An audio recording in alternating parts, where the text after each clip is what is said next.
They've gotten a lot of good breaks, and remember, Donald Trump is not very popular, which makes taking over the Senate a very slight, but still a real possibility.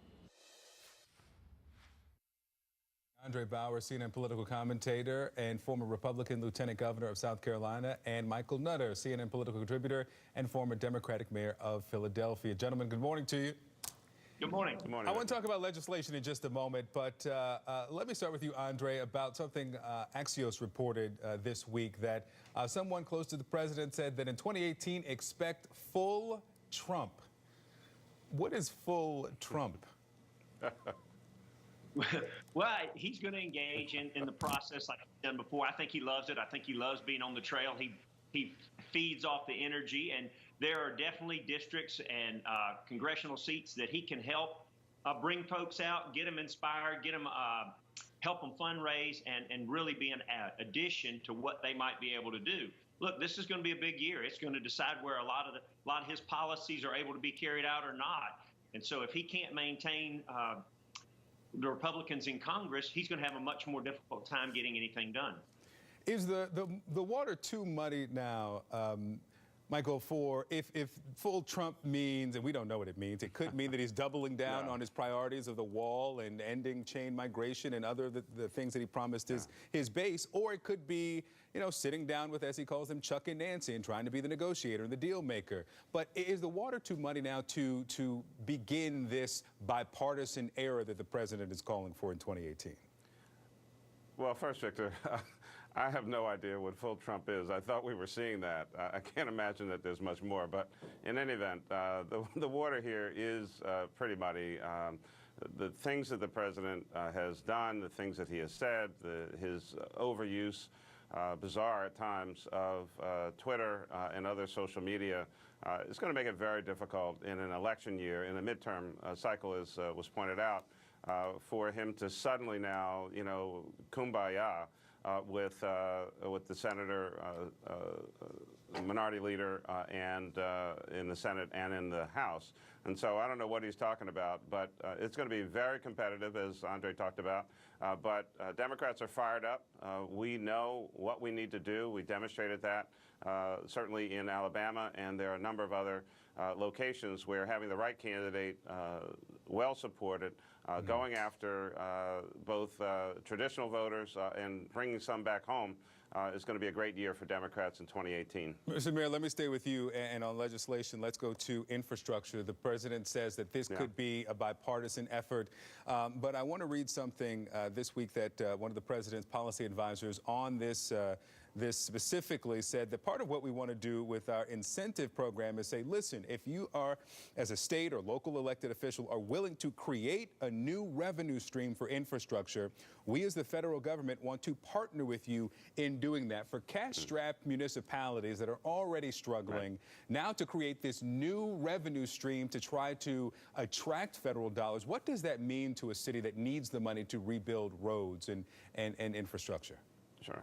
Well, the translation there, Victor, is that the federal government is trying to offload costs that they would normally pick up onto local governments, possibly states. All that really is the potential raising of taxes. These municipalities access the bond market for much of their infrastructure and really can't, in many instances, borrow more. That's why the federal government and using federal resources, especially for infrastructure and transportation projects, is so critically important. And all they are trying to do is shift all of those costs back over to local governments who can't afford them. So, Andre, how do you pay for this? I mean, some of the available pay-fors were used in the tax reform bill, and now when it comes to infrastructure, initially it was a $1 trillion plan. We're hearing $200 billion of federal investments, trying to get a partnership from some private entities for the additional monies. How do you pay for this?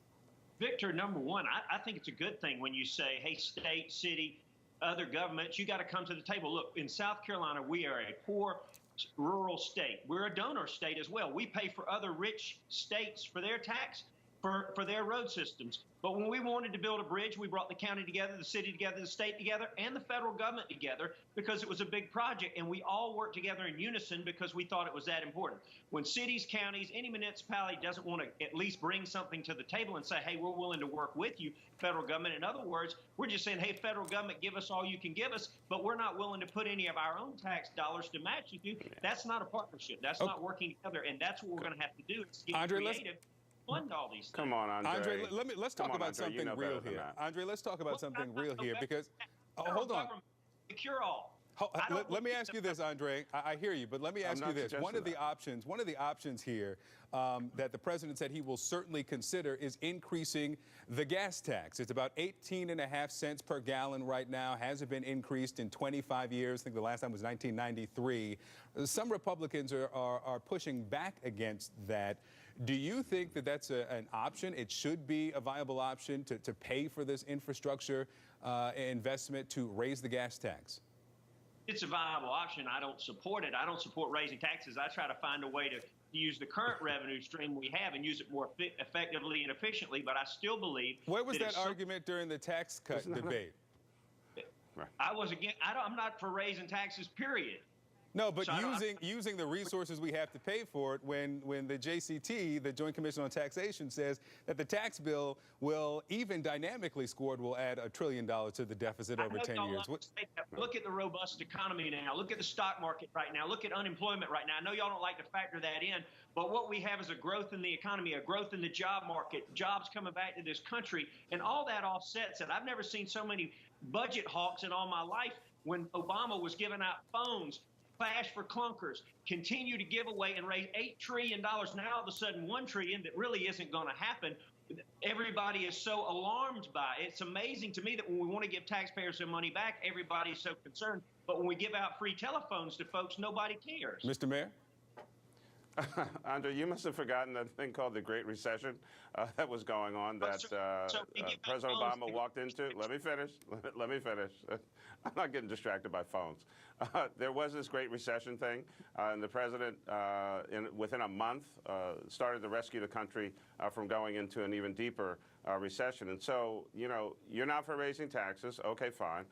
You're talking about using current resources. The level of investment that's needed for deteriorating bridges and roads, there's no way in the world that any local government and even states by themselves can cover the amount of devastation to our national infrastructure system.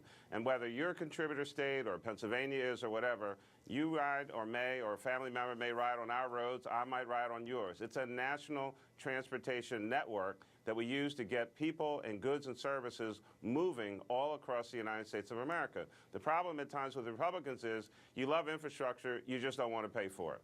So, Michael, let me ask you the question I asked Andre here. Do you support increasing the gas tax to help pay for infrastructure spending? I think it's a viable source of revenue, but, I mean, you shouldn't just look at one source. This is, again, should be a national discussion.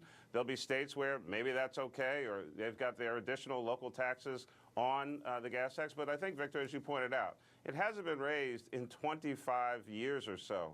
It certainly should be looked at as one component of a larger strategy to not just shift costs over to cities and states, but this is a part of the responsibility of a national government. It's a national network. It should be looked at by the national government with a variety of funding sources. And Andre, with every respect to you, you know that there is virtually no project that gets done without a combination of local, state, and federal funding. The South Street Bridge here in Philadelphia, 80% funded by the feds, 15% by the state of Pennsylvania, 5% by the city of Philadelphia. It is a fantastic example of great partnership about infrastructure. Let's talk about DACA, another issue the president has tweeted about this week, and he said through tweets that Democrats have been told and fully understand that there can be no DACA without the desperately needed wall. Of course, DACA, speaking about the protections for about 800,000 undocumented peoples here, this deferred action on childhood arrivals, no fault of their own, they're brought here. We know that Jeff Flake, senator who voted for the tax cut bill, said that he secured assurances from both Senate leadership and the White House to work with him to, as he wrote, enact fair and permanent protections for DACA recipients. Do you expect, first to Andre, that there will be a deal on DACA by the deadline the president has set? I don't know, Victor. I think it's important to him to deliver what so many of Americans wanted, and that is a separation between two countries that stops or substantially reduces the amount of folks coming into a country, which a lot of countries do. People do that with their front door when they lock it. And so I think this is part of his deal. Look, you gotta give me the wall, or I'm not going to play ball. And I think that's fair and reasonable because he got elected, and that was one of the big promises he made to the American people. The polls show that the prospect of the wall is very unpopular. Mr. Mayor, Michael, let me come to you. The Skype situation is difficult to hear, but let me ask you this question. The president says there's no DACA protections without the wall. Should Democrats take that deal? Funding for the wall if they get DACA protections? Victor, first of all, that's an ignorant proposition. The one has nothing to do with the other. These are folks who are already here. Again, as you highlighted when you led into this, children who came, whether they had a choice or not, most didn't because children usually go where their parents go.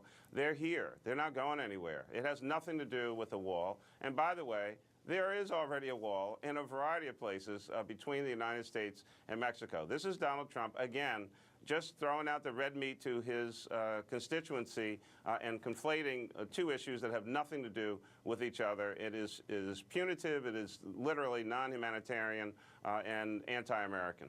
All right, Michael Nutter, Andre Bauer.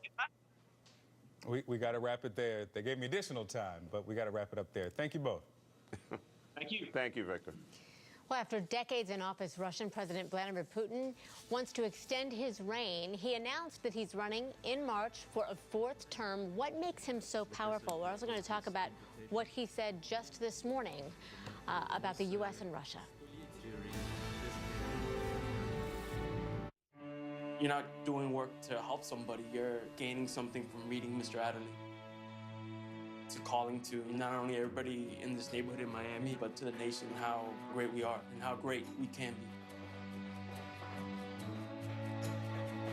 I'll stand by you. I'll stand by you. And I'll never desert you. I'll stand by you. Breathe freely fast with Vicks Sinex. My congestion's gone. I can breathe again! I can breathe again! Oh. Vicks Sinex. Breathe on. Art, to me, is anything that can provoke an emotion. Fashion is the same. It's creating things that I find beautiful. I love expressing myself through my clothing. Our clothes have elements that show that it's a very rich history, a very rich culture. I hope that we change people's minds about what it is to be Saudi. Vision 2030 is helping that. It gives us such pride to have a Made in Saudi Arabia label on our clothes. At Casper, we had an idea. If the simplest products are designed for the curve of our bodies, why are mattresses flat? So we designed a new kind of mattress that mirrors the natural shape of our bodies. We precisely